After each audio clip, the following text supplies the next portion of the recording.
I thought there was a chance Mom might not be happy with the way I spent her money, so I made sure to also buy a yo-yo with a good message on it. But Mom wasn't impressed. She says I have to go back tomorrow and trade in all the stuff I bought for books. Mom says the brain is like a muscle, and if you don't exercise it by reading and doing creative stuff, it'll get weak and mushy. She says video games and TV are making my brain flabby, and if something doesn't change I'm basically gonna be a mindless zombie for the rest of my life. 25. Mom said if I turned off the television and put down my game controller, I might discover a talent I never knew I had. That's a nice idea and all, but I feel like every time Mom's tried to get me to step out of my comfort zone, I've fallen flat on my face. In the 3rd grade we had a poetry unit in school, and when I showed her what I was working on, Mom was pretty impressed. She sent one of my poems off to the National Poetry Council to see if they thought it was any good. 2 weeks later, we got a letter back in the mail. 26. Mom really excited about the news, and I admit I was, too. I kind of got into the idea of being a poet, and even started to dress differently at school. But turns out the whole poetry anthology thing was a big joke. First of all, the book was about 1,000 pages long, and all the poems were in really tiny print. It took me a half hour to find my poem in there, and they spelled my name wrong, anyway. 27. I read a few of the other poems, and they were awful. Most of them seemed like they were written by 5-year-olds.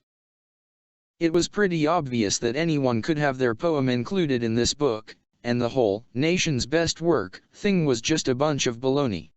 I guess the way the National Poetry Council makes money is by selling the book to all the suckers who got published in it.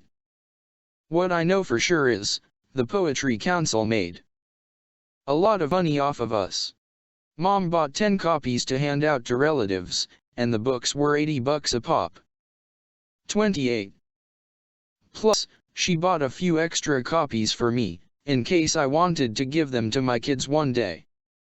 The National Poetry Council kept sending us letters and calling, asking us to buy more books, and I think after a while Mom finally realized it was all just a giant scam.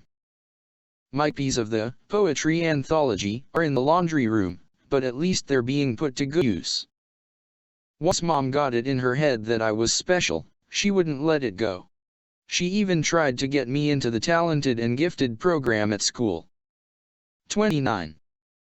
In my elementary school, all the really smart kids were in the talented and gifted program. But I guess the teachers didn't want us regular kids to feel bad about ourselves, so when they called the talented and gifted group out of class for their meetings, they used a code name.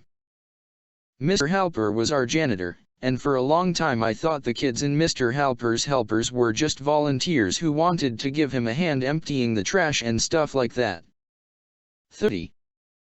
Then I finally realized that Mr. Halper's helpers were all the brainiest kids in our grade.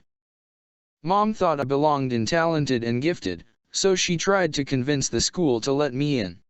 But I had to take a test to prove I was smart enough.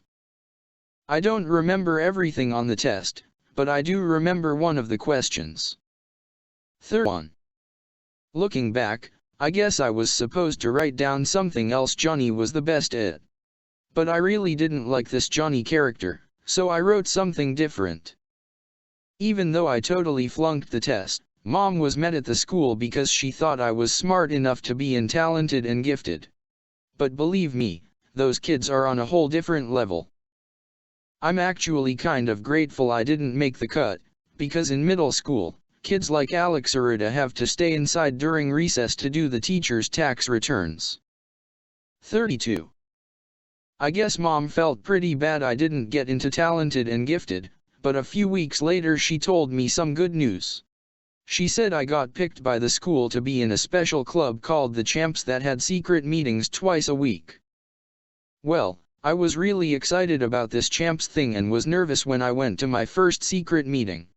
But it turns out the Champs were just kids like me who had trouble pronouncing their Rs, and we had to work with Mrs. Prezi on Tuesdays and Thursdays in the library to try to improve. I don't know who came up with the champ's name, but let me tell you, we thought it was awesome. 33. During recess, if the champs were coming through, all the other kids got out of the way. The only kids who didn't like us were the language lizards, which was the group that met on Mondays and Wednesdays to work on their S sounds. But I think the language lizards were just jealous of us because they had such a lousy name. 4. Me and the other champs were tight, and I really looked forward to those Tuesday and Thursday meetings because they always ended up turning into a free-for-all. But Mom got frustrated that I wasn't making any progress with my R's, so she hired a private tutor to work with me after school. And after a few months, I could say my R's with no problem. 35. Unfortunately, that meant I didn't need to be in the champs anymore. For a few weeks I actually faked like I couldn't say my R's just so I could stay in the club. But one day I let my guard down and slipped up. From that day on I was an outcast. Even the language lizards didn't want anything to do with me. 36. I guess every parent thinks their kid is special, even when they're not. But I think it's starting to get a little out of control. Manny played soccer this spring, and his team stunk. They never got a single goal, and the other teams scored at least 10 times a game. It didn't help that their goalie, Tucker Remy, spent the whole time stuffing grass in his belly button. At the end of the season, they had a trophy ceremony. I thought only the kids on the winning team would get trophies, which is how it worked back when I played soccer. But I guess some parents were worried the kids on the losing teams might feel bad about themselves, so this year everyone got a trophy. 37. They were good trophies, too. They were gigantic and made of metal, not cheap plastic like the ones handed out when I was little. And no kid was more proud to get his trophy than Tucker Remy. I wonder if these kids will be messed up later on in life, though. Because I know those soccer trophies are having an effect on me. Every so often I'll think about entering a contest at school, but when I see the size of the trophies, I lose interest. 38. Friday today I returned most of the stuff I bought from the book fair, but when Mom saw what I got to replace it, she wasn't all that thrilled. I traded for a bunch of those spine ticklers books everyone at school is so crazy about. Mom said she wanted me to get books that were more challenging, but I didn't really have much of a choice. Since the book fair is a few weeks before Halloween, this is the kind of stuff they're selling. 39. I'd say about 90% of the books at the fair were from the Spine Ticklers series. There were a bunch of Spine Ticklers rip-offs, too. I don't know if it's legal to do that kind of thing, but something about it doesn't seem right. 40. It feels like these scary books just came out of nowhere. The last series that was really popular at my school was the Underpants Bandits books, but those are yesterday's news now. In fact, I saw a kid walking down the hall with an Underpants Bandits book earlier this week, and an 8th grader gave him an atomic wedgie.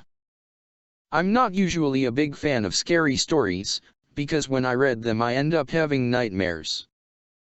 But Rowley's even more of a chicken than I am, because all the books he picked out were from the Spine Ticklers Junior series, which are supposed to be for kindergartners. 41. At least I'm brave enough for the real stuff.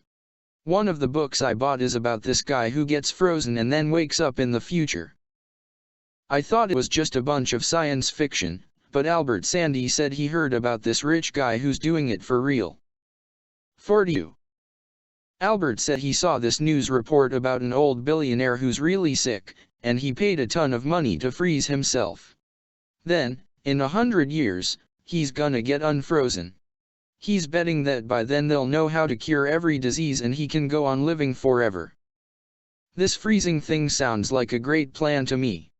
And if I strike it rich one day, I'm gonna do the exact same thing. But I'm not gonna wait till I'm old like that bill.